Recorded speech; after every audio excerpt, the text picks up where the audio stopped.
Hello everyone, my name is Saliuddin and you are watching integrated class with Ali.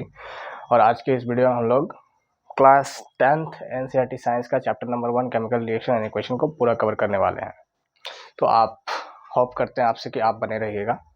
जैसे कि यहाँ पे सबसे पहला हम लोगों ने इसमें देखा था फिजिकल चेंज। फिजिकल चेंज क्या होता है?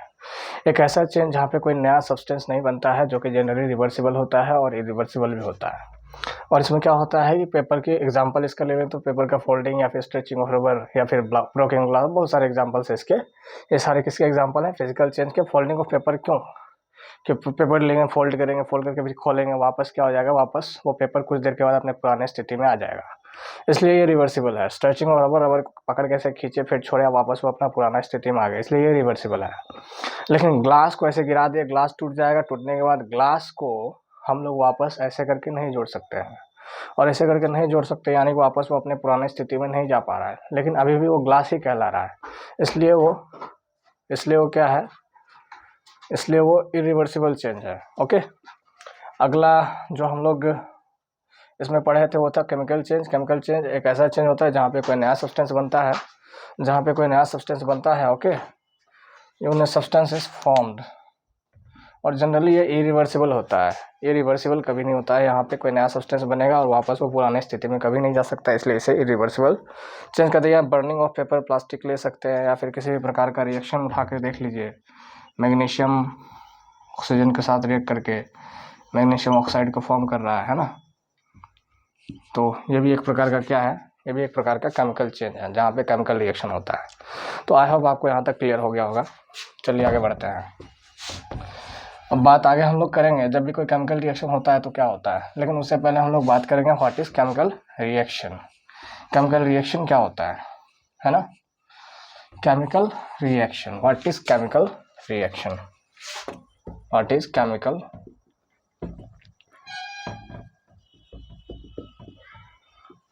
रिएक्शन क्या है? It is a chemical process in which substances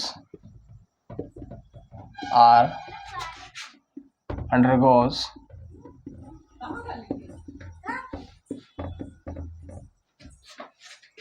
chemical change and forms a new substance and forms a new substance. क्या बोला यहाँ पे कि एक केमिकल प्रोसेस है, जिसमें क्या होता है, सब्सटेंसेस का केमिकल चेंज होता है। सब्सटेंसेस का केमिकल चेंज होता है और क्या बनाता है? एक नया सब्सटेंस को फॉर्म करता है। इसे हम लोग क्या कहते हैं? Chemical reaction. इसके साथ साथ केमिकल इक्वेशन क्या होता है? केमिकल इक्वेशन भी एक पॉइंट था। केमिकल इक्वेशन क्या होता है? It is the representation of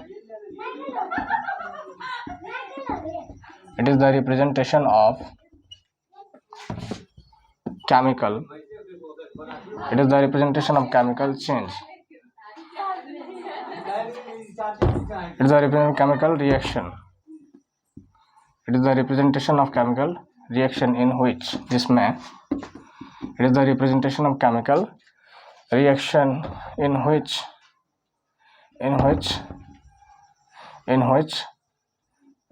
how the chemical process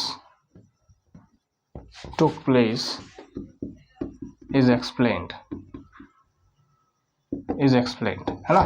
क्या कह रहा है? एक ऐसा रिप्रेजेंटेशन है केमिकल रिएक्शन का जिसमें जो है केमिकल प्रोसेस कैसे हुआ उसको एक्सप्लेन किया जाता है। उसे हम लोग क्या कहते हैं? केमिकल इक्वेशन कहते हैं। उसे हम लोग कहते हैं केमिकल इक्वेशन। चलिए आगे बढ़ते हैं। इसके अलावा हम लोगों ने पढ़ा था रिएक्टेंट क्या होता है, प्रोडक्ट क्या होता है, वर्ड इक्वेशन क्या होता है। क्योंकि एक केमिकल इक्वेशन को अगर हम लोग सेंटेंस में रिप्रेजेंट करने की कोशिश करेंगे तो काफ़ी लंबा हो जाता है, इसलिए उसे हम लोग एक शॉर्टेस्ट फॉर्म में रिप्रेजेंट करने की कोशिश करते हैं, जिसे हम लोग कहते हैं वर्ड इक्वेशन। क्या कहते हैं? Word equation. ये क्या होता है? इट इज़ द रिप्रेजेंटेशन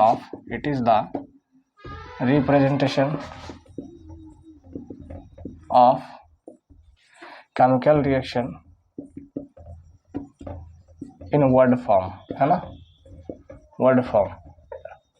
जैसे कि अगर हम लोगों ने रिएक्शन कराया था तो उसे हम लोग ऐसे भी लिख सकते हैं, मैग्नीशियम प्लस ऑक्सीजन बराबर मैग्नीशियम ऑक्साइड।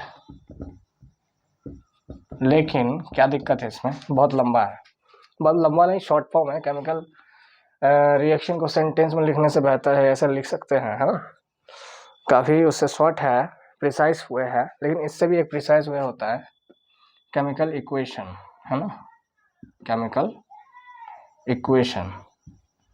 अभी अभी हम लोग जो पढ़ रहे थे इसमें क्या होता है, it is the symbolic, it is the symbolic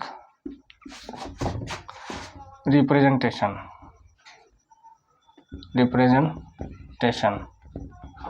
and more precise and easy way, है ना, including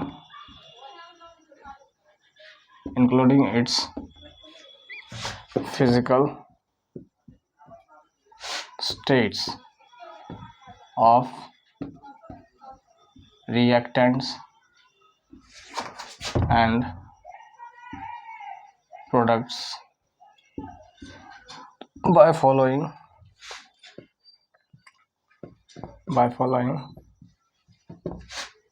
the law of chemical process, that is the law of conservation of mass।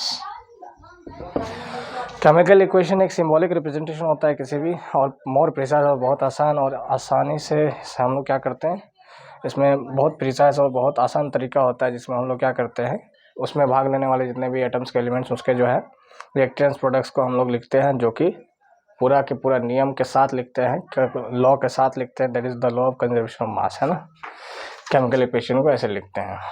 चलिए अब बात करते हैं केमिकल इक्वेशन के कौन कौन से पार्ट्स होते हैं।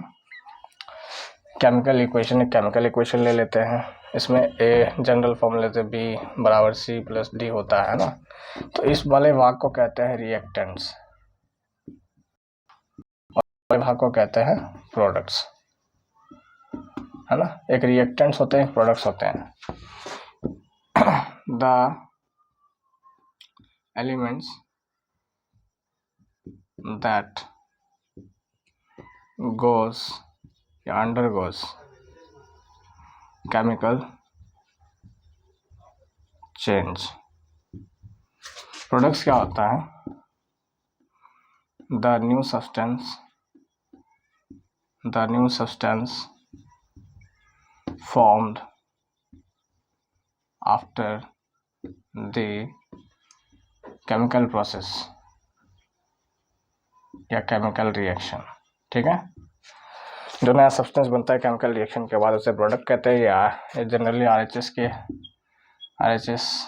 से डिनोट किया जाता है, जनरली एलएचएस से डिनोट किया जाता है, और इन्हें आपस में सेपरेट किया जाता है एक प्लस साइन के द्वारा, है ना। चलिए ठीक, इससे आगे पढ़ेंगे। अभी हम लोग रिएक्टेंट बता चुके हैं, प्रोडक्ट बता चुके हैं, केमिकल चेंज, फिजिकल चेंज ये भी बता चुके हैं। अब जब भी कोई केमिकल रिएक्शन होता है तो कौन कौन सी बातें होती है वो समझेंगे। When a chemical reaction takes place, when a chemical reaction took place, जब भी ये होता है, the following things is observed, है ना। पहला क्या है, चेंज इन स्टेट, अवस्था में परिवर्तन। दूसरा क्या है, चेंज इन कलर। तीसरा क्या है, चेंज इन टेम्परेचर। चौथा क्या है, इवोल्यूशन ऑफ गैस। पांचवा क्या है, पांचवा नहीं है, पांचवा है formation of precipitate. Formation of क्या है, प्रेसिपिटेट। चेंज इन स्टेट, चलिए इसको डिटेल में समझते हैं, है ना। ये सारे प्रोसेस जो केमिकल कोई रिएक्शन टेक्स प्लेस होता है तो ये सारी चीज़ें होती है। यहाँ केमिकल रिएक्शन, कभी भी कोई भी केमिकल रिएक्शन होगा उसका अवस्था में परिवर्तन होगा, है ना। इसके एग्जांपल ले सकते हैं जैसे कि लीड नाइट्रेट, है ना। ये जब रिएक्ट करेगा किसके साथ, पोटेशियम आयोडाइड के साथ, तो क्या बनाएगा, lead iodide plus potassium nitrate. यहाँ पे क्या हो रहा है, ये एक्वस फॉर्म में था, ये भी एक्वस फॉर्म में था, लेकिन ये जो बना सॉलिड फॉर्म में है, और यहाँ जो ये है ये भी एक्वस फॉर्म में है, और ये क्या है, एक प्रेसिपिटेट है, ये प्रेसिपिटेट है, और इस प्रेसिपिटेट का रंग है येलो, येलो कलर का एक प्रेसिपिटेट है ना। तो इस इक्वेशन को गौर से देखें, यहाँ पे क्या हो रहा है, ये जो लीड नाइट्रेट है ये एक्वस फॉर्म में है, ये पोटेशियम आयोडाइड भी एक्वस फॉर्म में है, लेकिन जो ये लीड आयोडाइड बना ये सॉलिड फॉर्म में आ गया। एक्वस फॉर्म का मतलब क्या होता है, एक्वस फॉर्म का मतलब होता है उसमें ज़्यादा हिस्सा पानी होता है। जैसे हम लोगों ने सॉल्यूशन पढ़ा था, उसमें सॉल्यूट पढ़ा था, उसमें सॉल्वेंट पढ़ा था। सॉल्यूट का मतलब सॉल्यूशन का वो पार्ट जो स्मॉल होता है, और सॉल्वेंट का मतलब सॉल्यूशन का वो पार्ट जो बड़ा होता है। तो जब किसी चीज़ का सॉल्यूशन बनाएंगे, अगर उसमें वाटर की मात्रा ज़्यादा है, पानी की संख्या ज़्यादा है, पानी के अमाउंट ज़्यादा है, और उसमें किसी भी प्रकार का हम लोगों ने एलिमेंट डाल दिया है, तो उसे हम लोग एक्वस फॉर्म कहेंगे। कौन सा फॉर्म कहेंगे, एक्वस फॉर्म कहेंगे। तो ये जो रिएक्शन है इसमें गौर से देखिएगा, ये लीड नाइट्रेट है और ये एक्वस फॉर्म में था, ये पोटेशियम आयोडाइड है, ये भी एक्वस फॉर्म में था। रिएक्शन के बाद, केमिकल चेंज के बाद ये लीड आयोडाइड फॉर्म करता है जो कि एक प्रेसिपिटेट है, इसके साथ साथ पोटेशियम नाइट्रेट फॉर्म होता है जो कि एक एक्वास है। प्रेसिपिटेट क्या होता है, प्रेसिपिटेट का मतलब होता है इनसॉल्युबल सब्सटेंस।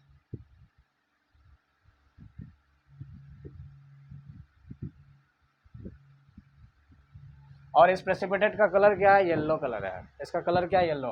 तो मैं ये कहने का कोशिश कर रहा हूँ, इसी रिएक्शन में आप देख लीजिए, पहले तो स्टेट में परिवर्तन हुआ, एक्वास से क्या हो गया, सॉलिड हो गया, ये लिक्विड था और सॉलिड फॉर्म हो गया, है ना। एक चीज़ क्या फॉर्म हुआ, सॉलिड। फिर यहाँ देखिए, एक तो चेंज इन स्टेट हुआ इस रिएक्शन में, उसके बाद क्या है, इसमें चेंज इन कलर भी हुआ, एक येलो कलर का क्या प्रेसिपिटेट फॉर्म हुआ है, और फॉर्मेशन ऑफ प्रेसिपिटेट। इसी रिएक्शन में तीन चीज़ें फॉर्म हो गई, है ना। और कुछ रिएक्शंस ले लीजिए समझने के लिए, जैसे चेंज इन टेम्परेचर का है, जैसे कि आप अगर कैल्शियम ऑक्साइड लेके पानी के साथ रिएक्ट कराएंगे तो क्या होगा, ये कैल्शियम हाइड्रोक्साइड फॉर्म करेगा, प्लस इससे हीट इवॉल्व होता है ना। तो यहाँ पे क्या देख रहे हैं आप, यहाँ पे ये आपका सॉलिड फॉर्म में था, ये आपका एक्वस हो गया, और ये भी एक्वस हो गया, है ना। और फिर इसी कैल्शियम हाइड्रोक्साइड को जब हम लोग कार्बन डाइऑक्साइड से रिएक्ट कराएंगे तो क्या फॉर्म करेगा, ये फॉर्म करेगा कैल्शियम कार्बोनेट। और यही कैल्शियम कार्बोनेट को जब हम लोग उठा के गर्म करेंगे तो क्या फॉर्म करेगा, ये कैल्शियम ऑक्साइड फॉर्म करेगा प्लस कार्बन डाइऑक्साइड फॉर्म करेगा। तो देखिएगा, ये पूरा का पूरा रिएक्शन आपके एनसीईआरटी में डिस्कस किया गया है। इसको कहते हैं क्विक लाइम, या इसको लाइम भी कहते हैं। और यहाँ ये जो बना है इसको कहते हैं स्लेक लाइम, है ना। और इसके साथ हीट बना है। इस रिएक्शन में बहुत सारे चीज़ छुपे हैं। यहाँ हीट बनने के कारण से इसे एक्सोथर्मिक बोला गया है। एक्सोथर्मिक क्या होता है, एक ऐसा रिएक्शन जिसमें हीट रिलीज होता है, इसलिए इसको एक्सोथर्मिक कहा गया है। और फिर ये CaOH2 जब बनता है और इसका जब रिएक्शन होता है हवा में मौजूद कार्बन डाइऑक्साइड से, तो एक शाइनी सरफेस देता है। क्यों देता है, क्योंकि कैल्शियम कार्बोनेट हो जाता है फिर ये रिएक्ट करके।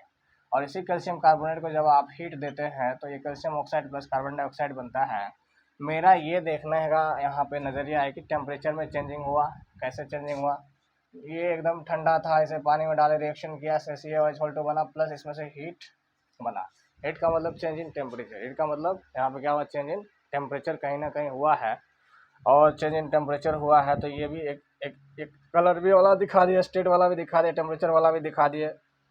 और गैस देखिए, ये रिएक्शन को देखिए, इसी कैल्शियम कार्बोनेट को जब हम लोग गर्म किए तो ये कैल्शियम ऑक्साइड यानी कि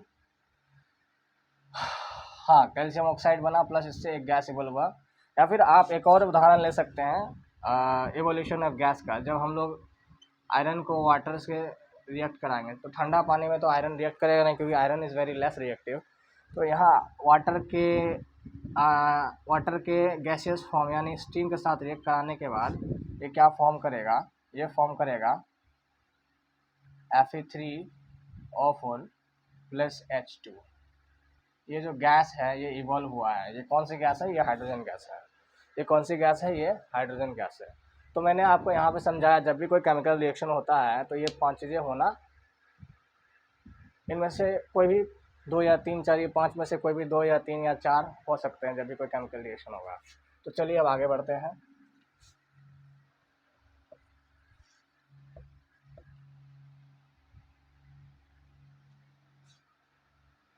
आइए अब हम लोग बैलेंसिंग सीखेंगे। अब हम लोग का अगला टॉपिक है बैलेंसिंग, है ना। Balancing a chemical equation. Balancing a chemical equation, हमारे सामने एक इक्वेशन है, जैसे आयरन है, अभी अभी जो लिए वाटर है, ये आयरन सॉलिड फॉर्म में है और ये गैसियस फॉर्म में है। रिएक्शन के बाद Fe3O4 बनेगा प्लस इससे एक गैस इवॉल्व होगा हाइड्रोजन गैस, और हाइड्रोजन H2 के फॉर्म में हमेशा रहता है। तो रिएक्शन करने के लिए हमें इसके स्टेप्स को पता होना चाहिए। सबसे पहला स्टेप है कि इसके चारों बगल आप ऐसे बॉक्स बना दीजिए। हालांकि कोई नेसेसरी नहीं है, हम लोगों ने क्या किया, बॉक्स बना दिया ऐसे। पहला स्टेप है आप बॉक्स बना लीजिए। दूसरा स्टेप है आप एक टेबल बना लीजिए। हालांकि आप डायरेक्ट भी कर सकते हैं। यहाँ लिखिएगा LHS, यहाँ लिखिएगा RHS, यानी राइट हैंड साइड यानी ये प्रोडक्ट साइड हो गया, और LHS यानी कि ये रिएक्टेंट साइड हो गया। यहाँ एक और कॉलम बना लीजिए, इसमें लिखिएगा सिंबल, SYMB, हम शॉर्ट में लिख रहा है सिंबल। इसमें कौन कौन से,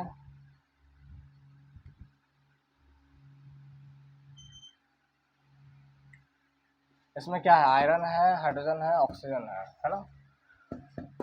LHS में हाइड्रोजन, यहाँ पे आयरन लिखिए, आयरन। LHS में आयरन कितना है, 1 है, और RHS में आयरन कितना है, 3 है। फिर इसमें क्या हाइड्रोजन है, LHS में हाइड्रोजन कितना है, 2 है, और RHS में हाइड्रोजन 2 है। फिर इधर में ऑक्सीजन कितना है, LHS में 1 है, और RHS में कितना है, 4 है। तो अब आपको ये भी पता है कि इस रिएक्शन में रिएक्टेंट साइड और प्रोडक्ट साइड में कौन कौन से एटम कितना कितना है ना। तो पहला स्टेप ऐसे राउंड कर लेना है, ऐसे बॉक्स बना देना है। दूसरा स्टेप में हमें ये पता कर लेना है कि रिएक्टेंट साइड में कौन से एलिमेंट कितने हैं और प्रोडक्ट साइड में वही एलिमेंट कितने हैं। तीसरा स्टेप है क्या, तीसरा स्टेप इनमें सबसे जो आपको डिफ़िकल्ट कंपाउंड लग रहा है, डिफ़िकल्ट का मतलब क्या, थोड़ा कम्प्लेक्स कंपाउंड लग रहा है। ये तो आसान लग रहा है, आसान लग रहा है, ये थोड़ा कम्प्लेक्स लग रहा है। और तीसरा स्टेप है find out the complex compound, find out complex. पहला में क्या करना है, ऐसे बॉक्स बनाना है। दूसरा में क्या करना है, काउंट कर लेना है कितना एलिमेंट्स कितना प्रोडक्ट है। तीसरा में कम्प्लेक्स कंपाउंड को उठाना है। इसमें कम्प्लेक्स क्या है, Fe3O4। Fe3O4 को अगर गौर से देखोगे तो Fe कितना है, 3 है, और ये प्रोडक्ट साइड में है। O4 कितना है, O4 मतलब O4 है, यानी कि 3 आयरन है और 4 ऑक्सीजन है। तो अगर हम लोगों ने प्रोडक्ट साइड में 4 ऑक्सीजन देखा और 3 आयरन देखा, तो हमें रिएक्टेंट साइड में भी देखना पड़ेगा। ऑक्सीजन इधर 4 है तो इधर कितना है, 1 है। आयरन इधर 3 है तो इधर आयरन कितना है, 1 है। तो सबसे पहले हम क्या करेंगे, इसमें आयरन को या फिर किसी दोनों में से किसी एक को बैलेंस कर लें। तो चलो आयरन को ही बैलेंस कर लेते हैं। आयरन को बैलेंस करने के लिए यहाँ पे क्या करेंगे, 3 लगाएंगे। ध्यान दें, ये 3 आप यहाँ दीजिएगा, नीचे नहीं दीजिएगा। जब भी आप बैलेंस कीजिएगा तो कोएफिशिएंट जो पड़ेगा हमेशा उस सिंबल का सामने में पड़ेगा। ओके, ना इधर लगाइएगा ना ऊपर लगाइएगा, ना यहाँ 3 लगेगा ना यहाँ 3 लगेगा। ओके, ये गलत हो जाएगा। तो जब भी आपको कोएफिशिएंट देना है होल नंबर में देना है, प्लस आपका जो वो एटॉमिक सिंबल है उसके सामने में देना है। तो आयरन इधर 3 था, इधर भी 3 था, इसका मतलब आयरन हम लोगों ने इधर कितना कर दिया, 3। तो आयरन 3 3 हो गया बराबर।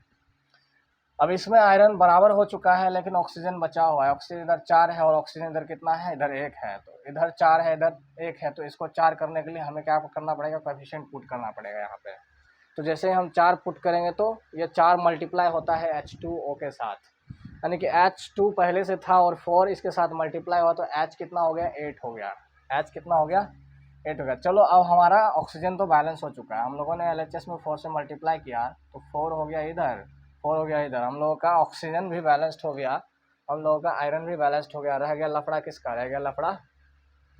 अब हाइड्रोजन यहाँ पे 2 थोड़ू है, हाइड्रोजन यहाँ से 2 से नहीं, 2 से क्या हो गया हाइड्रोजन, अब हाइड्रोजन 2 से कितना हो गया, इसमें 4 जैसे ही मल्टीप्लाई हुआ हाइड्रोजन हो गया 8। तो इधर हाइड्रोजन रिएक्टेंट साइड में 8 है, तो प्रोडक्ट साइड में 8 बनाने के लिए कितना से मल्टीप्लाई करना पड़ेगा? 4 से। 4 से मल्टीप्लाई करेंगे तो इधर भी 8 बन जाएगा, और प्रोडक्ट साइड में देखो तो हाइड्रोजन यहाँ पे 4 से मल्टीप्लाई किए, क्या हो गया ये 8 हो गया। आई होप आपको समझ में आया होगा। इस तरह से हम लोग बैलेंस करते हैं, और इस मेथड को कहता है, this is an heat and trial method, heat and trial method. ये कौन सा मेथड है? Heat and trial method. आपको ये समझ में आ गया होगा, है ना? इसके अलावा भी हम कुछ रिएक्शंस को लेके बैलेंस करेंगे अभी।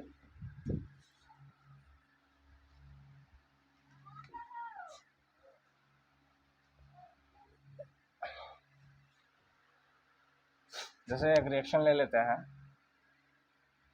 एक रिएक्शन ले लीजिए, sodium sulphate plus barium chloride. जब ये आपस में रिएक्ट करेंगे तो ये क्या फॉर्म करेंगे? Barium sulphate plus sodium chloride, है ना? तो क्या ये बैलेंस है? ये तो काउंट करके पता चलेगा। तो इससे पहले, सबसे पहले हमें क्या करना पड़ेगा, इनके चारों बगल एक स्क्वायर बॉक्स पुट करना पड़ेगा, ऐसे ऐसे ऐसे ऐसे। सेकंड है कि हमें एक टेबल बनाना पड़ेगा, उतना लंबा करना नहीं है, आपको जब पता चल जाए कि अब हम कर सकते हैं तो आप धड़ाधड़ बना लीजिएगा, इतना लफड़ा मत कीजिएगा, ठीक है? ये प्रैक्टिस के लिए हम लोग ऐसे कर रहे हैं। LHS में प्रोडक्ट, RHS में क्या है, सॉरी LHS में रिएक्टेंट है, और RHS में क्या है, प्रोडक्ट है। यहाँ क्या है, हम लोग सिंबल पुट करते हैं, है ना? और इसमें इधर में देख लेते हैं, सोडियम है, सल्फर है, ऑक्सीजन है, बेरियम है, क्लोरीन है। सोडियम सोडियम है, सोडियम है, सल्फर है, सोडियम है, सल्फर है, ऑक्सीजन है, और क्या है इसमें, और बेरियम है, और क्या है, क्लोरीन है ना? अब हमें काउंट करना है। हम पहला स्टेप में बॉक्स लगाते हैं, दूसरे में काउंट करते हैं। दूसरे में क्या करते हैं? काउंट करते हैं। दूसरे में हम लोग काउंट करते हैं। वेरी इजी है। यहाँ पे सोडियम कितना है, LHS में सोडियम 2 है ना? सल्फर इधर कितना है, सल्फर 1 है। ऑक्सीजन कितना है, 4 है। यहाँ पे बेरियम कितना है, 1 है। क्लोरीन कितना है, 2 है। इधर देख लीजिए, बेरियम कितना है, 1 है। बेरियम में लिखिएगा, बेरियम कितना हुआ, 1 हुआ। सल्फर कितना हुआ, इधर में 1 हुआ। सल्फर 1 हुआ, बेरियम 1 हुआ। उसके बाद ऑक्सीजन कितना है, 4 है। सोडियम कितना है इधर, सोडियम 1 है। सोडियम कितना है, 1 है। क्लोरीन कितना है, 1 है। तो यहाँ से देख क्या रहे हैं हम लोग, सोडियम कौन कौन सा चीज़, सल्फर तो बराबर है, ऑक्सीजन भी बराबर है, और बेरियम भी बराबर ही है। क्या बराबर नहीं है, क्लोरीन बराबर नहीं है, और क्या बराबर नहीं है, सोडियम बराबर नहीं है। तो जो बराबर नहीं है इसका मतलब क्या है, ये अनबैलेंस्ड है। अनबैलेंस्ड केमिकल इक्वेशन है, जिसे हम लोग स्केलेटल केमिकल इक्वेशन कहते हैं। स्केलेटल केमिकल इक्वेशन कहते हैं। स्केलेटल केमिकल इक्वेशन को क्या करना पड़ता है, बैलेंस करना पड़ता है। क्यों करना पड़ता है, क्योंकि law of conservation of balance करना पड़ता है, क्योंकि यहाँ पे law of conservation of mass कहता है कि mass can neither be created, law of conservation of mass, conservation of mass, law of conservation mass कहते हैं mass can neither be created nor it can be destroyed. Chemical reaction में जो भी reactants भाग लिए थे, वो रिएक्टेंट्स पहले जितने थे, रिएक्टेंट के बाद भी उतने ही रहेंगे, ये नहीं उनका संख्या बढ़ जाएगा या घट जाएगा। ये law of conservation of mass कहता है, mass can neither be created nor it can be destroyed but it can change from one form to another form. Alright, तो हमें बैलेंस करना है। सबसे पहले आप क्रिटिकल फार्मूला को उठाइए। आपको कॉम्प्लेक्स कंपाउंड इसमें कौन सा नज़र आ रहा है, हमें तो कॉम्प्लेक्स कंपाउंड ये नज़र आया, ये नज़र आया। इसमें सोडियम 2 नज़र आ रहा है, सल्फर 1 नज़र आ रहा है, ऑक्सीजन 1 नज़र आ रहा है। तो सोडियम इधर कितना है, 2 है, और इधर कितना है, 1 है। तो यहीं हो गई नहीं भैया गड़बड़, इधर 2 सोडियम है, तो इसको 2 करने के लिए इसके सामने में लगाएंगे 2। तो इससे सोडियम भी 2 हो गया, क्लोरीन भी 2 हो गया, क्लोरीन 2 हो गया, और क्लोरीन इधर 2 हो गया, तो क्लोरीन इधर भी 2 है। तो क्लोरीन तो यहाँ पे बैलेंस हो चुका है ना? क्लोरीन भी बैलेंस हो गया 2 रखने की वजह से। अब काउंट किया जाए, अगर हम लोगों ने सोडियम के सामने में 2 रखा था, सोडियम 2 हो गया, इसके साथ साथ क्लोरीन भी कितना हो गया, 2 हो गया। जब क्लोरीन बैलेंस हो गया और सोडियम बैलेंस हो गया तो सल्फर और ऑक्सीजन और बेरियम तो पहले से ही बैलेंस था, इसको तो हम लोग बैलेंस करते ही नहीं, गड़बड़ हो जाता 2 रखने की वजह से, तब बैलेंस करते हैं। तो आई होप आपको बैलेंसिंग समझ में आई होगी, है ना। चलिए तो अब बात को आगे बढ़ाया जाए। बैलेंसिंग केमिकल इक्वेशन तो हम लोगों ने पढ़ लिया। इसमें हम लोगों ने स्केलेटल केमिकल इक्वेशन पढ़ा। इक्वेशन 2 तरह का होता है। Chemical equation are of 2 types. Chemical equation कितने टाइप्स होते हैं, 2 टाइप्स। केमिकल इक्वेशन का 2 टाइप होता है, एक बैलेंस्ड होता है और एक होता है अनबैलेंस्ड। इसे अनबैलेंस्ड भी कहते हैं या स्केलेटल भी कहते हैं, अनबैलेंस्ड या स्केलेटल। बैलेंस्ड क्यों कहता है, क्योंकि इसमें number of atoms of elements और कंपाउंड्स इन LHS यानी लेफ्ट हैंड साइड, यानी कि product side equal to reactant side equal to product side. समझ में आ रहा है भाई? हाँ, हम लोग केमिकल इक्वेशन को देख रहे थे, 2 प्रकार के होते हैं, बैलेंस्ड होता है, एक होता है अनबैलेंस्ड, जिसमें reactants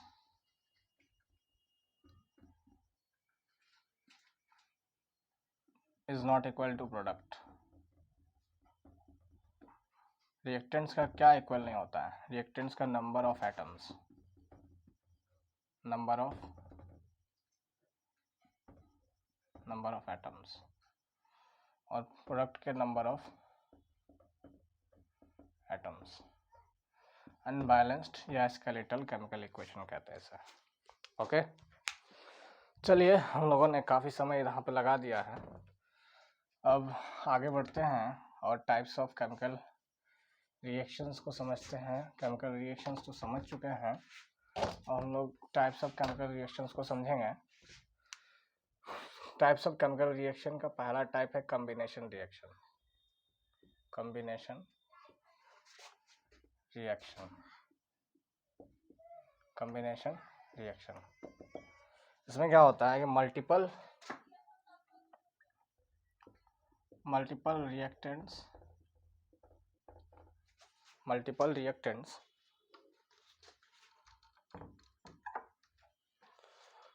reactions combine to form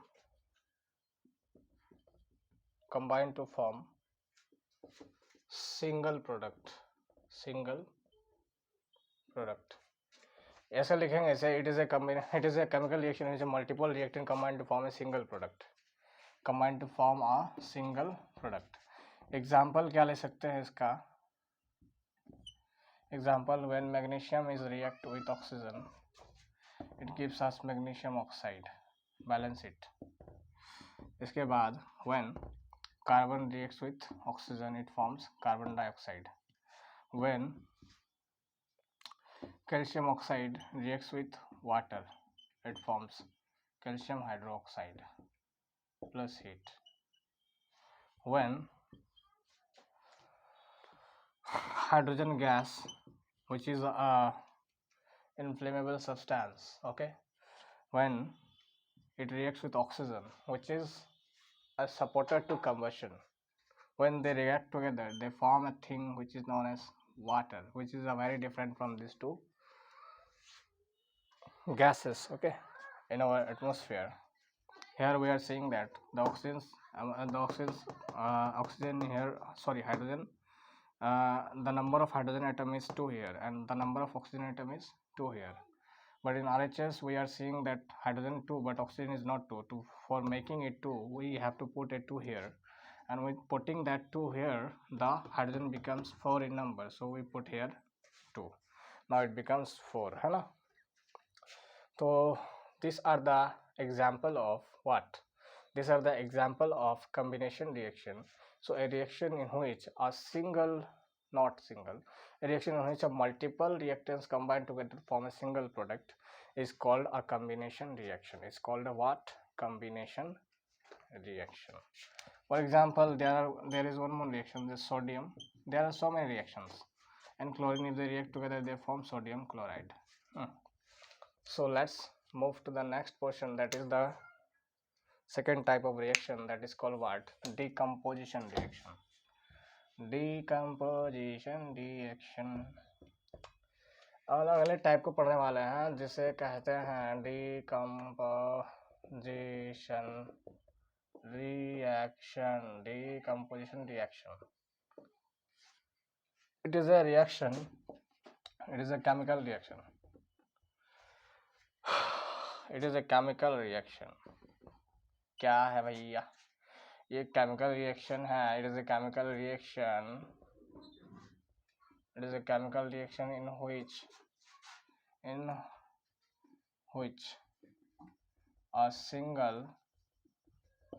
a single reactant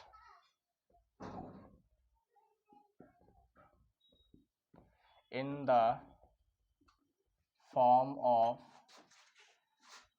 compound gives us a multiple product by giving it light, heat, and by giving it light, heat and electricity. हाँ, एक ऐसा केमिकल रिएक्शन है जिसमें क्या है, एक single reactant in the form of compound होता है जो रहता है और जो कि मल्टीपल प्रोडक्ट देता है, जिसको हमें हीट, लाइट और इलेक्ट्रिसिटी देना पड़ता है, तब जाके ऐसे ये होता है. तो डिकम्पोजिशन रिएक्शन में हमें हीट भी देना पड़ रहा है, लाइट भी देना पड़ रहा है और इलेक्ट्रिसिटी भी देना पड़ रहा है ना. तो हीट जहाँ देना पड़ता है उसे हम लोग थर्मल डिकम्पोजिशन कहते हैं. उसे कहते हैं thermal decomposition.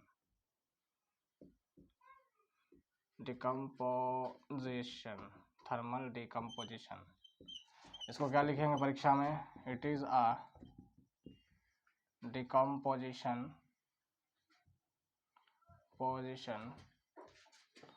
reaction in which heat is given to break the compound in the reactant side into multiple products. समझ गए बात? समझ ही गए हो गए है ना. एक ऐसा डिकम्पोजिशन रिएक्शन जिसमें हीट देना पड़ता है ताकि कंपाउंड जो रिएक्टेंट साइड में वो टूट के मल्टीपल प्रोडक्ट्स को फॉर्म करे, है ना. इसके कुछ एग्जाम्पल हैं जो कि आपको दिखाना चाहेंगे. एग्जाम्पल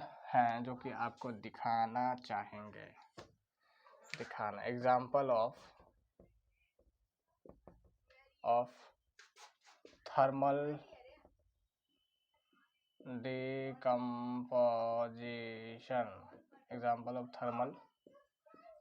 डिकम्पोजिशन, है ना. जैसे हम लोगों ने देखा था, कैल्शियम कार्बोनेट ले लिए, उसको एक टेस्ट ट्यूब में उसे लेके हीट देने के बाद ये क्या फॉर्म करेगा? Calcium oxide plus carbon dioxide. क्या फॉर्म करेगा? Calcium oxide plus carbon dioxide. या फिर हम लोगों ने FeSO4.7H2O को जब हीट करेंगे तो ये क्या फॉर्म करेगा? Fe2O3 plus sulphur dioxide plus sulphur trioxide. या फिर हम लोगों ने अगर लीड नाइट्रेट को किसी टेस्ट ट्यूब में लेके गर्म किया, आग के नीचे दे के, ये जो ट्रायंगल शेप है ना, इसका मतलब है हीट दे रहे हैं, सब में हीट दे रहे हैं, है ना। तो ये क्या फॉर्म करेगा, lead oxide plus nitrogen dioxide plus oxygen. या फिर हम लोग मैग्नीशियम ऑक्साइड लेके गर्म करेंगे तो ये मैग्नीशियम प्लस ऑक्सीजन के फॉर्म में हो जाएगा, है ना। ये सारे रिएक्शंस हैं थर्मल डिकम्पोजिशन, इसमें सब में हीट देना पड़ता है। क्या देना पड़ता है, हीट देना पड़ता है। उसके बाद थर्मल डिकम्पोजिशन के बाद दूसरा टाइप होता है डिकम्पोजिशन रिएक्शन का, जिसे हम लोग कहते हैं फोटोलाइटिक डिकम्पोजिशन रिएक्शन। क्या कहते हैं, photolytic decomposition reaction. Photolytic decomposition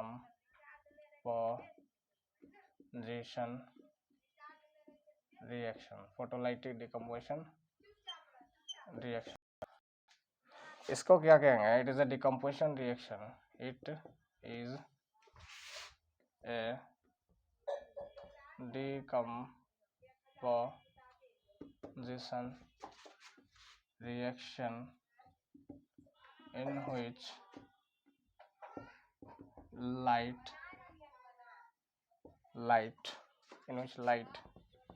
breaks the reactant into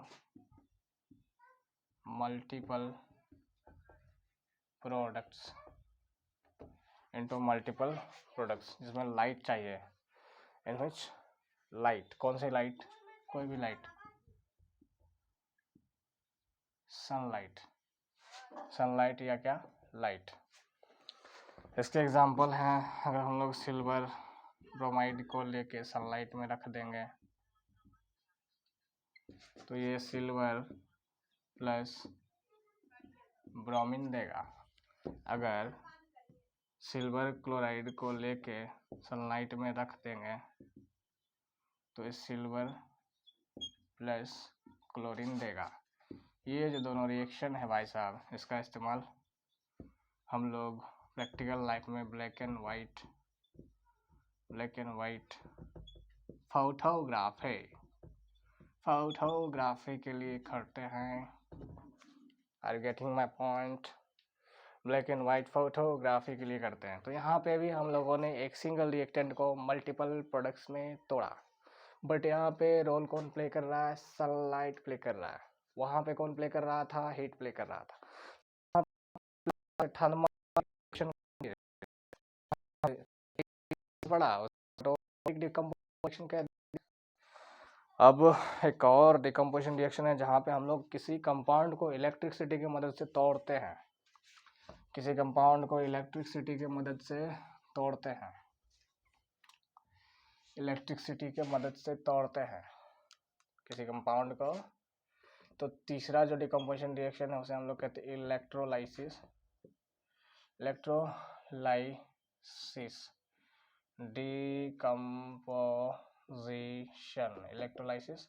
decomposition reaction. Electrolysis decomposition reaction. It is a decomposition reaction. It is a decomposition reaction in which for breaking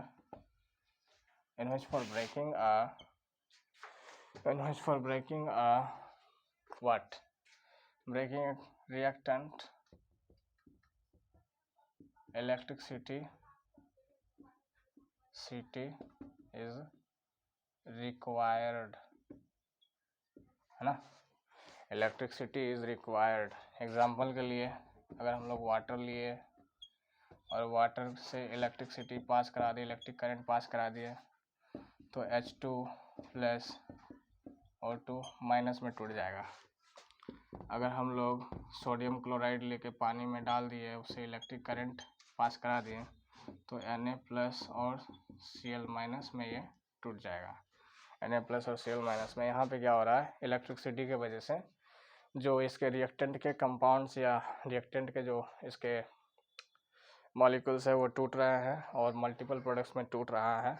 तो इस वाले decomposition में हमें electricity की ज़रूरत पड़ रही है और इलेक्ट्रिसिटी को दे रहे हैं, और इस वजह से इसे कहते हैं इलेक्ट्रोलाइसिस डिकम्पोजिशन रिएक्शन। अब एक बात गौर कीजिएगा, ये जो तीनों टाइप दिखा रहे थे आपको, एक थर्मल डिकम्पोजिशन, एक फोटोलाइटिक डिकम्पोजिशन, और एक हमने क्या बताया था अभी अभी इलेक्ट्रोलाइसिस या इलेक्ट्रोलाइटिक डिकम्पोजिशन रिएक्शन। तीनों में हमें एनर्जी क्या करनी पड़ रही है? देनी पड़ रही है। तीनों में एनर्जी देनी पड़ रही है, तीनों में एनर्जी देनी पड़ रही है। तो वैसे रिएक्शन जिसमें एनर्जी देनी पड़े उसे एंडोथर्मिक रिएक्शन कहते हैं। Endothermic reaction, the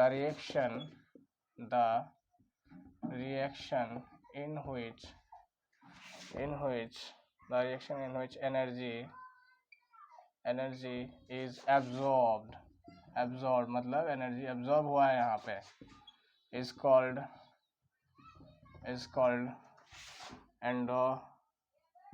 endothermic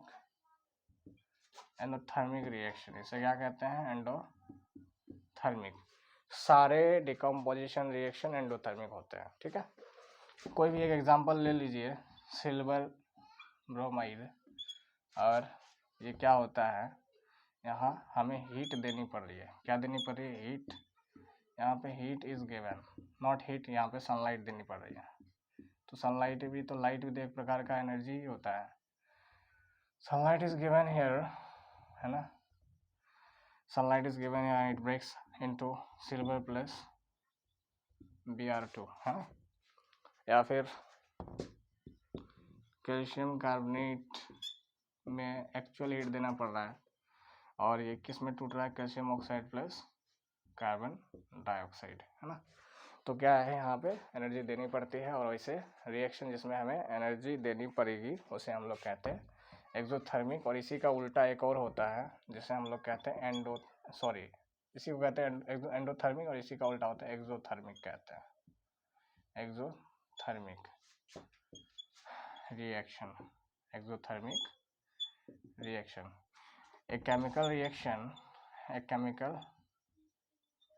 reaction in which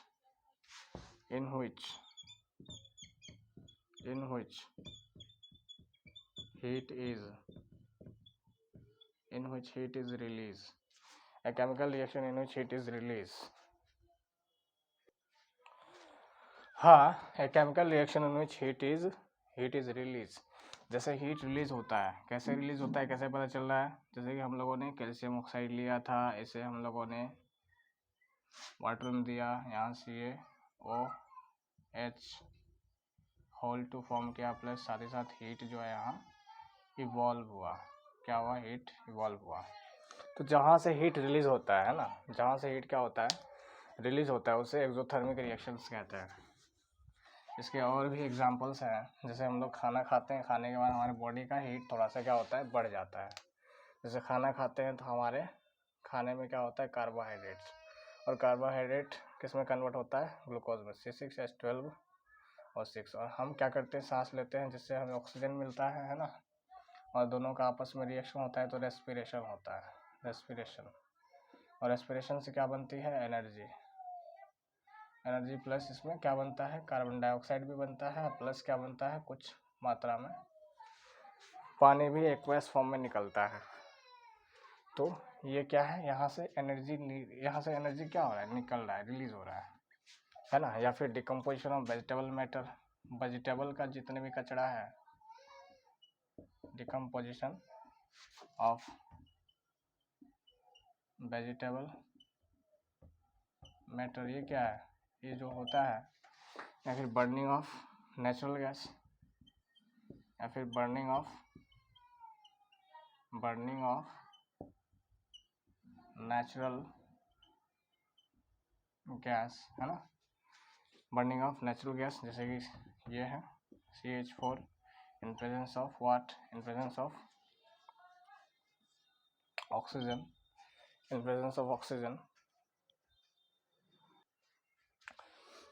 हाँ, burning of natural gas in presence of oxygen gives us क्या देता है भाई? ये गैस देता है कार्बन डाइऑक्साइड, साथ ही साथ कुछ वाटर रिलीज होता है, साथ ही साथ इसमें से वही एनर्जी भी रिलीज होता है। तो ये सारे रिएक्शन किसके एग्जांपल्स हैं? ये सारे हैं एक्सोथर्मिक रिएक्शन। क्यों है? क्योंकि इससे क्या रिलीज हो रहा है? हीट रिलीज हो रहा है। क्या रिलीज हो रहा है? हीट रिलीज हो रहा है। इससे क्या रिलीज हो रहा है? Heat release. वैसे केमिकल रिएक्शन जिससे हीट रिलीज हो उसे हम लोग कहते हैं एक्सोथर्मिक रिएक्शन। चलिए आगे बढ़ते हैं हम लोग। अब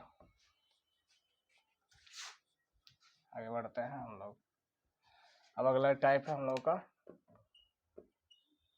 type number 3, displacement reaction. Displacement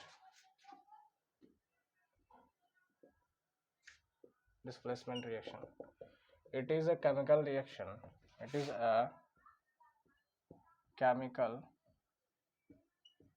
reaction in which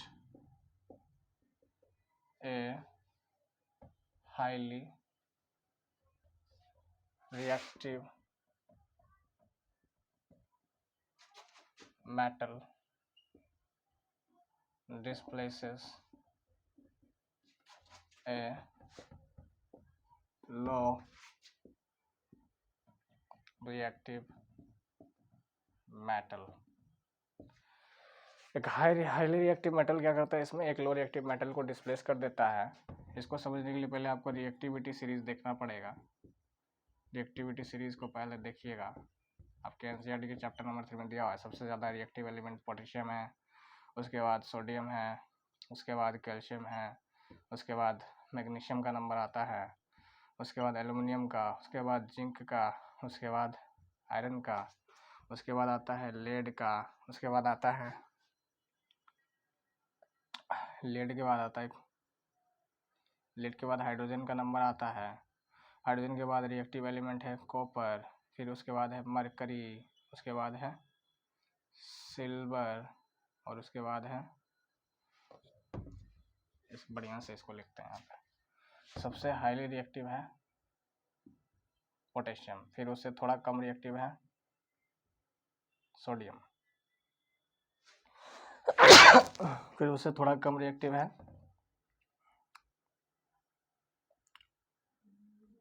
sodium, के बाद थोड़ा सा कम रिएक्टिव है कैल्शियम, फिर थोड़ा सा कम है मैग्नीशियम, फिर थोड़ा सा कम है एल्युमिनियम, थोड़ा सा कम जिंक, थोड़ा सा कम आयरन, उससे थोड़ा सा कम लेड, उससे थोड़ा सा कम क्या है हाइड्रोजन, उससे थोड़ा सा कम क्या है हाइड्रोजन के बाद थोड़ा सा और कम क्या है कॉपर, उससे थोड़ा सा कम क्या है, उससे थोड़ा सा कम है मरकरी, उससे थोड़ा सा कम क्या है सिल्वर, उससे थोड़ा सा कम क्या है गोल्ड। तो रिएक्टिविटी क्या हो रहा है? ये ऊपर का हाईली रिएक्टिव मेटल्स है,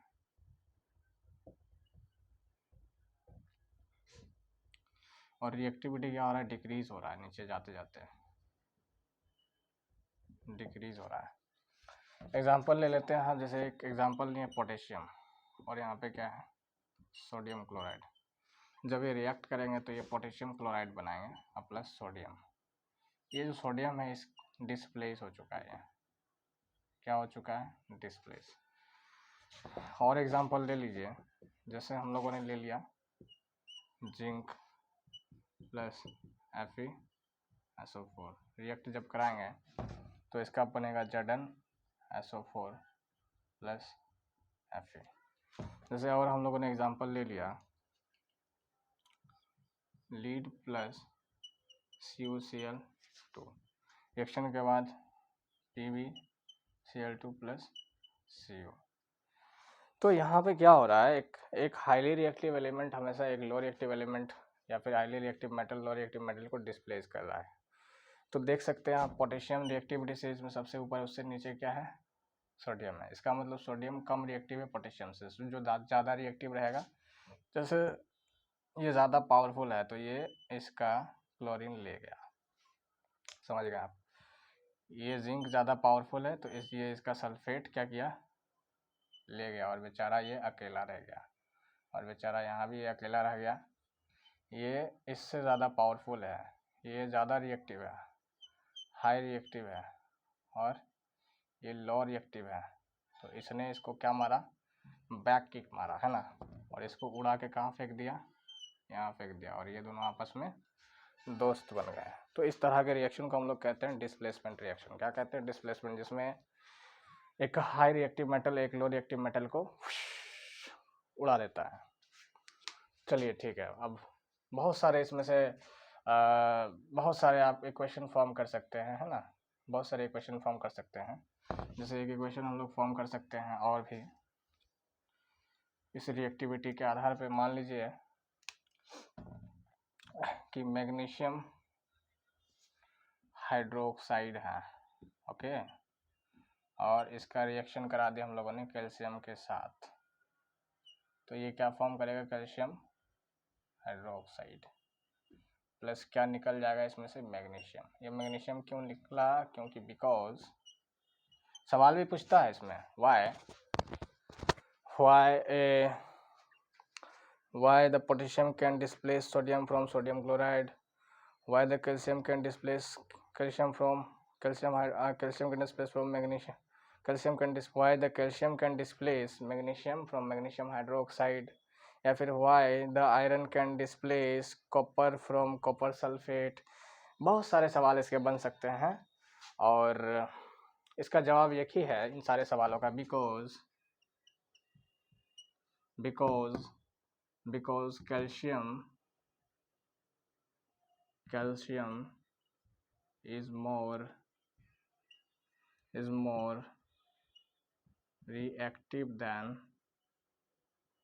more reactive than magnesium। Okay, इसका यही जवाब है, बाकी सबका भी जवाब ऐसा ही होगा। चलिए अब अगला टाइप में पढ़ते हैं, जिसमें हम लोग पढ़ेंगे डबल डिस्प्लेसमेंट रिएक्शन। क्या पढ़ेंगे? Double displacement reaction.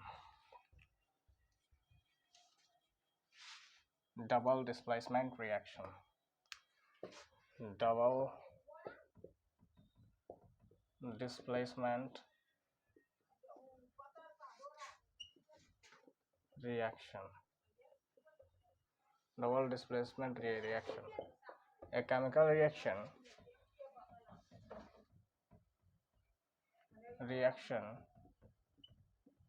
in which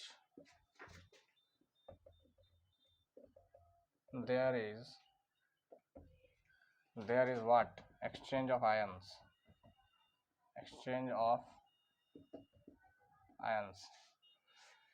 A chemical reaction in which there is exchange of ions is called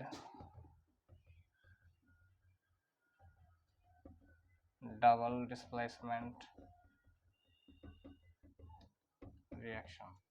एक केमिकल रिएक्शन जहाँ पे आयंस की एक्सचेंज होती है, एक्सटेंडेड फॉर्म ले लेते हैं। मान लीजिए कोई एक्स है, एक कंपाउंड था, और कोई वाई भी एक कंपाउंड था। रिएक्शन के बाद एक्स बी प्लस वाई ए बन जाएगा।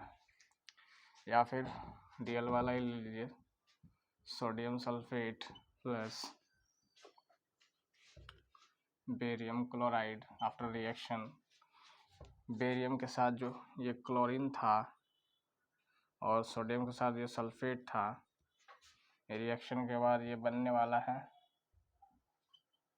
Barium sulphate plus sodium chloride. देख सकते हैं आप लोग यहाँ पे क्या हो रहा है? आयंस की एक्सचेंज हो रही है। इसके साथ जो ये क्या है? ये कैटायन है और ये क्या है? ये एनायन है। तो इसका एनायन चला गया इसमें और इसका एनायन चला आया इसमें, है ना।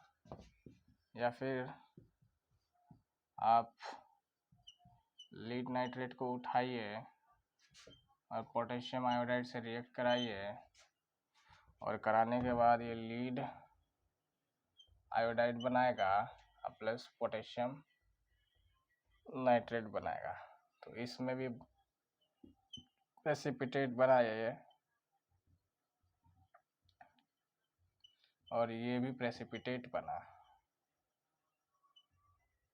यानी कि इसमें प्रेसिपिटेट बन गया दोनों रिएक्शन में, है ना। अक्सर ऐसे रिएक्शन में प्रेसिपिटेट बनते हैं, इनसॉल्युबल सब्सटेंस बनता है। मेरे ख्याल से आपको समझ में आ गया होगा। डबल डिस्प्लेसमेंट रिएक्शन का मतलब ऐसा केमिकल रिएक्शन जिसमें क्या होता है, जहाँ पे एक्सचेंज ऑफ आयंस होते हैं, उसे कहते हैं double displacement reaction. Hope it is clear. Next move to the next type of chemical reaction, that is called redox reaction. Redox reaction, जो कि उन लोगों का चौथा टाइप है, रेडॉक्स या ऑक्सीडेशन रिडक्शन रिएक्शन, रेडॉक्स कहते हैं या फिर ऑक्सीडेशन रिडक्शन। सबसे पहले ऑक्सीडेशन का मतलब क्या होता है? ऑक्सीडेशन का मतलब होता है gain of oxygen and loss of hydrogen bye an element और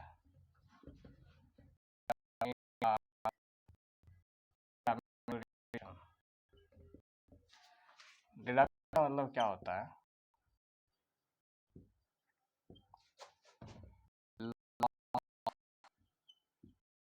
ऑक्सीजन और loss of oxygen and gain of hydrogen in a chemical reaction। Example लेते हैं कॉपर का। अगर हम लोगों ने ऑक्सीजन से रिएक्शन कराया तो ये कॉपर ऑक्साइड बना जाएगा। यहाँ पे कॉपर ने क्या किया? Copper gains oxygen here, so copper gets here, copper is oxidise. तो रिवर्स कौन हुआ? कोई नहीं हुआ। या फिर कॉपर ले लेते हैं और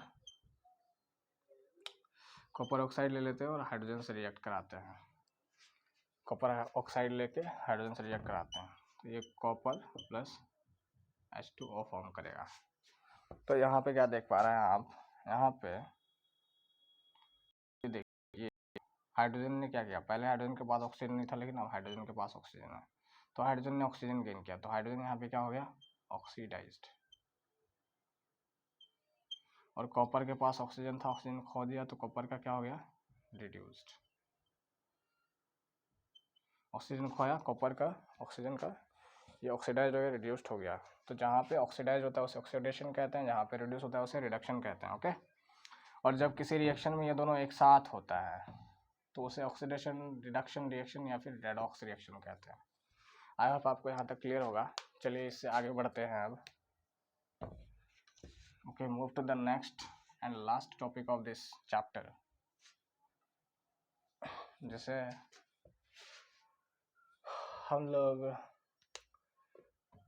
corrosion versus rancidity, corrosion versus rancidity. It is a process in which there is a formation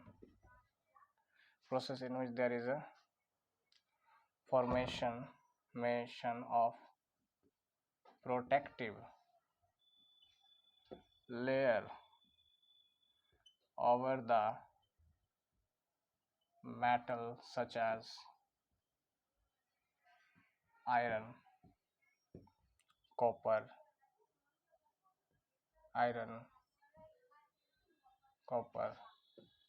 etc.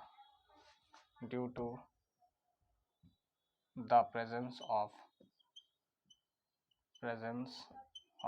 क्या? Air, moisture, water, etc. है ना? It is a process where food containing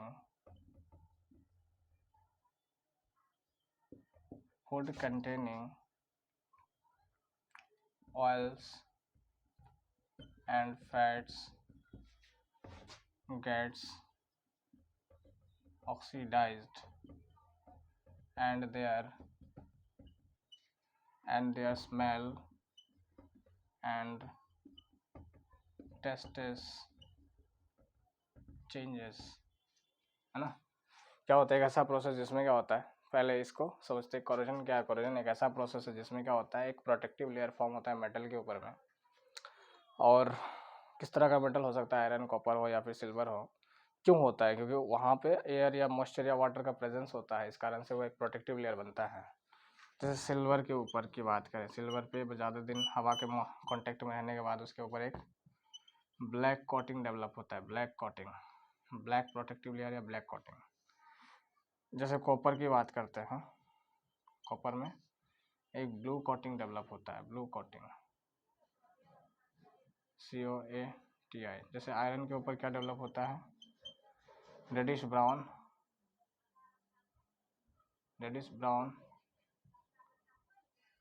coating, है ना। सब में अपना अपना कोटिंग डेवलप होता है। अच्छा, यहाँ पे समस्या क्या है? बहुत सारे फूड में ऑयल होता है, फैट होता है, ये लंबे समय तक रखने के बाद हवा के कांटेक्ट में आता है तो ऑक्सीडाइज हो जाता है, उसके स्मेल और स्वाद बदल जाते हैं। तो इसी प्रोसेस को यहाँ रेंसिडिटी कहा गया है।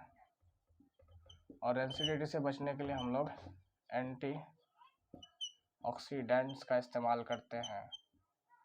और एंटीऑक्सीडेंट्स को हम कैसे इस्तेमाल करते हैं?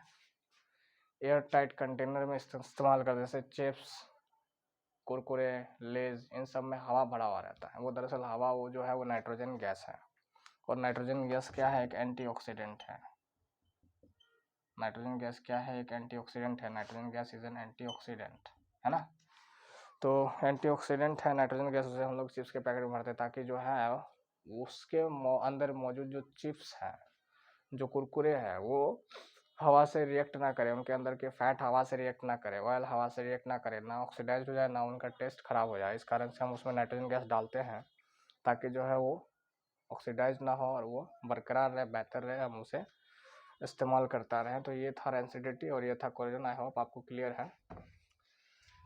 अच्छा, कुछ इंपॉर्टेंट बातें रह गई है इस चैप्टर में। जैसे एक रिएक्शन है जिसका इस्तेमाल हम लोग सीमेंट मैन्युफैक्चरिंग इंडस्ट्रीज में करते हैं। एक रिएक्शन है जिसका इस्तेमाल हम लोग, जैसे कि कैल्शियम कार्बोनेट है, इसको थोड़ा अच्छे से समझते हैं। जैसे हम लोग अगर कैल्शियम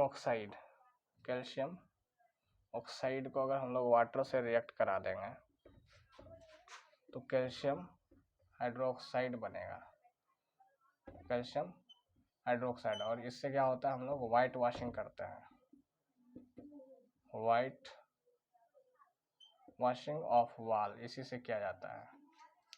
इसको क्विक लाइम कहते हैं। परीक्षा में पूछता है सवाल, what is the formula of quick lime या लाइम। इसको भी कोई ना कोई नाम दिया गया है, इसको कहते हैं स्लेक लाइम, स्लेक लाइम। अच्छा, ये पहला प्रोसेस है जो हम लोग करते हैं। कैल्शियम ऑक्साइड को, चूना पत्थर को ला के पानी में डुबो के जब रिएक्ट कराते हैं तो ये कैल्शियम हाइड्रोक्साइड फॉर्म होता है और उसे हम लोग पेंटर द्वारा दीवार पे पेंट करा देते हैं। और यही कैल्शियम हाइड्रोक्साइड क्या होता है? बाद में हवा में मौजूद कार्बन डाइऑक्साइड से रिएक्ट करके ये कैल्शियम कार्बोनेट फॉर्म करता है और साथ ही साथ इससे क्या रिलीज होता है? वाटर रिलीज होता है। तो इसी के वजह से शाइनी फिनिश मिलता है दीवार को, दीवार पूरा एकदम झक्कास दिखता है, शाइनी फिनिश। इस और ताजुब की बात क्या है कि मार्बल का फॉर्मूला भी CaCO3 है। और इसी CaCO3 का इस्तेमाल बहुत सारे सीमेंट मैन्युफैक्चरिंग में इस्तेमाल होता है। इसी CaCO3 को जब गर्म करते हैं तो इससे हमें क्या फॉर्म होता है? Calcium oxide plus carbon dioxide. और इसका इस्तेमाल सीमेंट मैन्युफैक्चरिंग में होता है, सीमेंट मैन्युफैक्चरिंग में होता है। इस रिएक्शन का इस्तेमाल हम लोग वाइट वॉशिंग में करते हैं। It is used in white washing, it is used in white washing. इसका इस्तेमाल वाइट वॉशिंग, इसका इस्तेमाल सीमेंट मैन्युफैक्चरिंग और मैनी इंडस्ट्रीज, बहुत सारे केमिकल इंडस्ट्रीज, मैनी इंडस्ट्रीज, है ना। इसका इस्तेमाल बहुत सारे सीमेंट मैन्युफैक्चरिंग इंडस्ट्रीज में होता है और बहुत सारे इंडस्ट्रीज में होता है। और जो दीवार में चमक आती है वो इस रिएक्शन के कारण आती है। जो हम पेंट किए वो हवा में मौजूद कार्बन डाइऑक्साइड से इंटरेक्ट करके ये कैल्शियम कार्बोनेट फॉर्म करेगा और वाटर इससे धीरे धीरे निकलेगा। और यूजुअली ये पेंट के 3 से 4 दिन के बाद ये रिएक्शन होता है अपने आप नेचर के अंदर में। इसके अलावे आपको एक और रिएक्शन बताए हैं,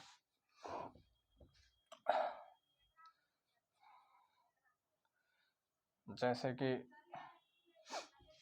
प्लांट के बारे में बता रहे हैं। देखिए एक्सचेंज कैसे होता है, साइकिलिंग कैसे होती है। प्लांट को कार्बन डाइऑक्साइड मिल जाता है, वाटर मिल जाता है, जैसे ये भी एक्वस फॉर्म में मिलता है, ये भी एक्वस फॉर्म में मिलता है, और सनलाइट मिल जाता है, और साथ ही साथ पत्ते में क्लोरोफिल होते हैं। ये हम फोटोसिंथेसिस का प्रोसेस के बारे में, फोटोसिंथेसिस जो प्रोसेस होता है क्या होता है, हम जो सांसें छोड़ते हैं कार्बन डाइऑक्साइड गैस हम जो एक्सहेल करते हैं वो प्लांट इनहेल करता है। वाटर ये कहाँ से लेता है, फ्रॉम रूट, और सन का लाइट पत्ते पे पड़ता है, पत्ते में क्या होता है, क्लोरोफिल। तो फाइनली ये प्रोडक्ट क्या बनाता है, C6H12O6। फिर हमें भी तो वापस करता है ना, कुछ ऑक्सीजन वापस करता है। फिर ये क्या देता है, वाटर। हम लोगों ने पढ़ा था ना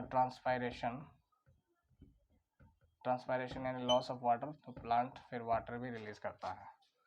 दूसरी तरफ इंसान क्या कर रहा है, देखिए इंसान के अपने खाने में क्या होता है, ग्लूकोज होता है ना। और फिर जब सांसें ले रही है, रेस्पिरेशन जब इंसान कर रहा है, जब ब्रीथिंग कर रहा है, तो ब्रीथिंग के बाद अंदर में प्रोसेस क्या होता है, ब्रीथिंग के बाद कौन सी प्रोसेस होती है, रेस्पिरेशन। और रेस्पिरेशन जब होता है तो क्या फॉर्म करता है, ये बताओ तो क्या फॉर्म करेगा, ये एनर्जी फॉर्म करेगा, जिसका इस्तेमाल हम लोग करते हैं वर्क एंड प्ले। इसके साथ साथ हम कार्बन डाइऑक्साइड को रिलीज करते हैं, साथ ही साथ हमारे मुंह से कुछ वेपोर बन के पानी भी निकल जाता है। तो यही कार्बन डाइऑक्साइड कौन ले रहा है, हमारे छोड़ने की वजह से ये प्लांट ले रहा है। और प्लांट जो है इस वाटर का यानी कि कहाँ से, रूट से ले रहा है, और दोनों का रिएक्ट कर रहा है। फिर सनलाइट इसको मिल ही रहा है, पत्ते में मौजूद ग्रीन पिगमेंट क्लोरोफिल है, ये है। फिर क्या फॉर्म कर रहा है, ये ग्लूकोज फॉर्म कर रहा है जो कि इसको एनर्जी देगा। फिर इसके साथ साथ ऑक्सीजन फॉर्म कर रहा है, और यही ऑक्सीजन हम लोग यहाँ यूज़ कर रहे हैं।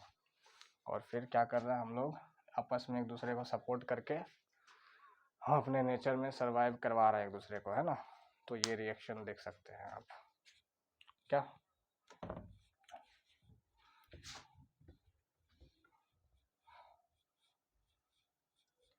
तो चलिए, मैंने आपके इस चैप्टर में लगभग सारे चीज़ डिस्कस कर लिए। एक और रिएक्शन है AgBr, जब टूटेगा सनलाइट के मौजूदगी में तो Ag प्लस Br2 को फॉर्म करेगा। AgCl जब सनलाइट के मौजूदगी में टूटेगा तो Ag प्लस Cl2 फॉर्म करेगा। सनलाइट ही क्यों, क्योंकि आपने देखा होगा बहुत सारे मेडिसिन में या बहुत सारे ऐसे चीज़ों को बोलता है, लिखा हुआ रहता है उस पर स्टे अवे, कोई भी दवाई ले लीजिए, फाइल उस पर लिखा हुआ स्टे अवे फ्रॉम सनलाइट।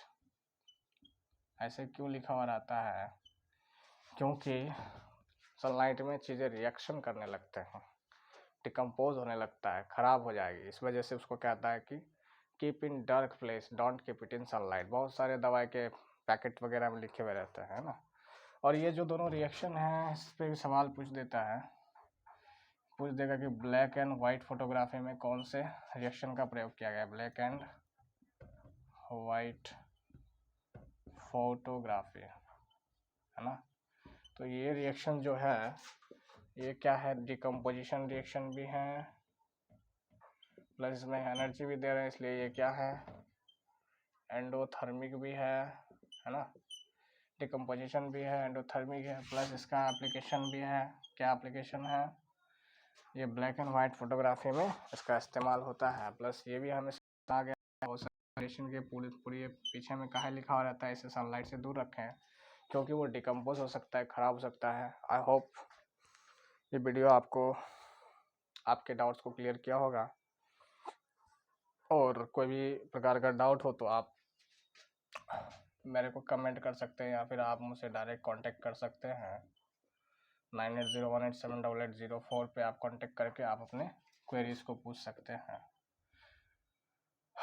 कोशिश करूँगा कि आपका जवाब हम जल्द से जल्द दे दें, है ना। और किसी भी प्रकार के डाउट है तो आपको आप इस नंबर पे पूछ सकते। देखिए मेरे द्वारा जो पढ़ाया जाएगा तो आपको लंबे लंबे क्लासेस मिलेंगे, हम शॉर्ट क्लास में तो कर नहीं पाएंगे। हमको लगता है ये कि हमें समय देना पड़ता है किसी भी चीज़ को। हम समय अगर नहीं दे रहे हैं किसी चीज़ को तो शायद उसको हासिल करना थोड़ा मुश्किल हो जाता है, इसलिए आपको टाइम तो देना ही पड़ेगा। और हम ये बिलीव नहीं करते हैं कि 5 मिनट 10 मिनट या 20 मिनट में पूरे चैप्टर पढ़ा देंगे, क्योंकि ऐसे करने से तो फिर हवा हवाई वाली बात हो जाती है। जैसे आपके आज इस क्लास में मैंने आज पूरा आपका केमिकल रिएक्शन इक्वेशन का पूरा चैप्टर को मैंने आज कवर करने की कोशिश की है, तो बहुत सारे चीज़ इसमें छूट भी गए हुए हैं, है ना। जब टॉपिक वाइज पढ़ाया जाता है तो काफ़ी चीज़ों को डिटेल में पढ़ाई जाती है, बाकी से पूरे सिस्टमेटिक तरीके से पढ़ाई जाती है। तो इसलिए बेहतर ये होता है कि हमें जो है चीज़ों को डिटेल में थोड़ा पढ़ लेने से अच्छा है, क्योंकि बार बार हमारे पास समय नहीं है। एक बार चीज़ों को टाइम देंगे, दोबारा इसको हम सिर्फ रिवीजन करेंगे। बहुत सारे ऐसे बच्चे हैं कि पढ़ रहे हैं, शॉर्ट वीडियोस खोज रहे हैं। शॉर्ट वीडियोस से कोई सोल्यूशन नहीं है, थोड़ा लंबा ही सही, मगर यहाँ हमने आपको नोट्स भी दे दिया, साथ ही साथ आपको समझाया भी। आप अगर कॉपी और पेन लेके बैठे हुए होंगे तो शायद आप बेहतरीन तरीके से उतार भी लिए होंगे और आपका चैप्टर भी मिला जुला के हम क्लियर कर दिए होंगे। तो फिर आगे बढ़ते हैं। इसी के साथ आज का वीडियो ये यहीं पे समाप्त होता है ना। और फिर किसी भी प्रकार की डाउट है तो आप हमें कमेंट सेक्शन में या फिर आप हमसे डायरेक्ट कांटेक्ट कर सकते हैं। तब तक के लिए धन्यवाद।